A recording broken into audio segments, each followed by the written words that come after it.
Hey friends! Today I'm drawing 2 raccoons sitting by a campfire for the Cozy Critters 2026 challenge.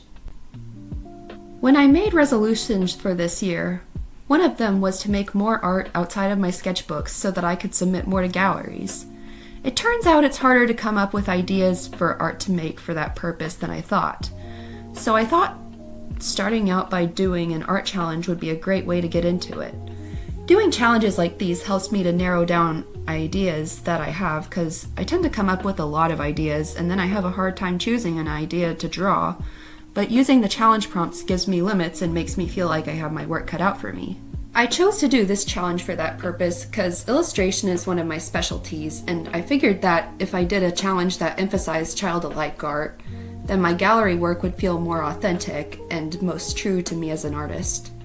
I will make gallery work with original ideas in the near future, but I thought by starting it out with an art challenge, it would be the best way to gain momentum for it. These raccoons love to do campfires with each other and make hot dogs for dinner and s'mores for dessert. It's a great way for them to connect with their surroundings and with each other as well. The fire is so cozy on a night with the moon and stars so bright, and sharing bonds through stories and food. How do you narrow down your art ideas? Please let me know in the comments.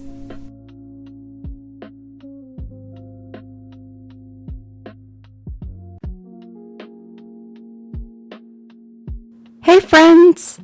Today I'm drawing a goose with a parasol for the Cozy Critters 2026 challenge.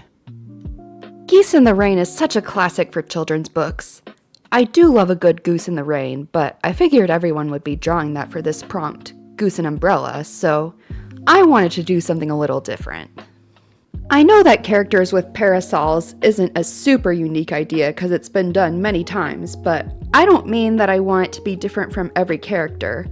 I just want it to be a bit different from what other people might be doing for this prompt. I also don't think I've drawn a character with a parasol before, so it's still a different idea for me, no matter how much it's been done. I think she turned out very lovely. I love the outfit that I made for her and how all the colors are just so cohesive. It also reminds me of those little paintings that I used to look at of girls in Paris when I was a kid. I remember they often wore soft pink dresses and had parasols, and that might have been one of the earliest reasons why I wanted to go to Paris. When you do an art challenge with prompts, how do you come up with your ideas to make them stick out from other pieces? Let me know in the comments!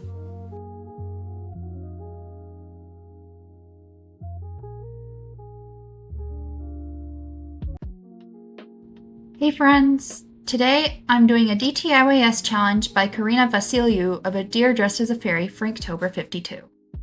For this prompt, Pretend, I found it hard to narrow down ideas because there's so many fun things I could draw for a prompt like this. When I found this challenge, I finally got an idea. It's been a hot minute since I did a DTIYS challenge, so it just felt perfect. Since I love deer and fairies, I figured I'd have a lot of fun doing this challenge. I actually had a phase where I would wear a fairy dress everywhere, except school and church. And I did that because I thought I would become a real fairy if I kept wearing it. But people rarely got that I was a fairy. Most of the time, they just thought I was an angel, so they'd ask if I was an angel, and I would get really angry and tell them, "I'm not an angel, I'm a fairy!" Oh, I feel so bad for being rude to those poor strangers who just wanted to start a conversation with me. If you're one of those people and you're watching this, I'm sorry for how I behaved when you asked me that. I should have been more polite. Anyways, to this day, I still have a thing for fairies, so this little deer just makes my inner child so happy. Did you ever wish you were a fantasy creature? What was it? Let me know in the comments.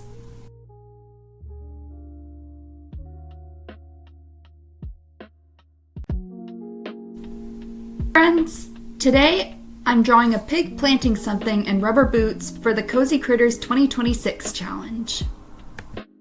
The first thing I thought about for this prompt, pig in muddy boots, was a pig playing in the mud because that's what pigs naturally do, and of course, your shoes get muddy if you walk through mud.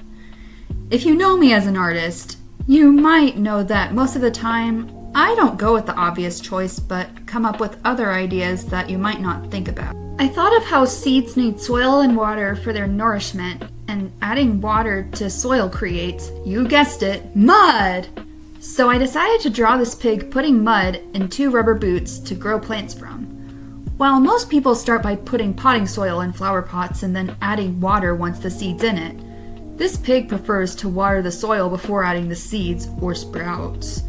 He believes that the plant will grow better if it receives wet soil before it's planted, and he really likes being covered in mud. Initially, I thought this piece wasn't my best work, but then I checked my Instagram comments, and my uncle said this might be one of my favorites of his because it was sweet and haunting at the same time, like a dream escaping from a sleep space and having to decide whether it's a friend or foe to accept. Comments like this make me more pleased with how a piece turned out, especially if I didn't initially like it. In that case, I want to say thanks to my uncle for such a nice comment that made me think about a deeper meaning to this piece, and thank all of you who leave nice comments on my art. Would you say this pig is a friend or foe? Let me know in the comments.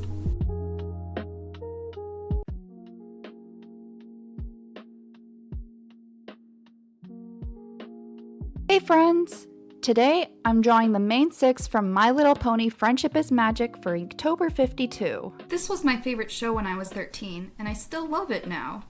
The artwork is so beautiful with the colors and soft animation. The characters each have their own distinct personalities but still work well as friends. And the lessons it teaches are so beautiful and go really well with each episode's story. Now that I'm a Christian, I find them even more meaningful because they're often about forgiveness and redemption, which are both things that God teaches. But I think my Christian perspective on the messages in the show itself is a topic for another video, so please let me know if you'd like to see that.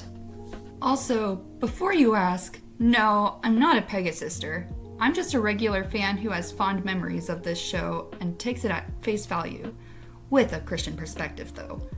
I don't really think it's fair to call every adult who likes this show a brony or Pegasister, because those fans treat the show very differently from casual fans. I think this is a show that anyone can enjoy, but I think the way that you treat it matters a lot, which is a big distinction from bronies and casual adult fans. If you watched this show, who was your favorite character? Mine was Twilight Sparkle. Let me know yours in the comments.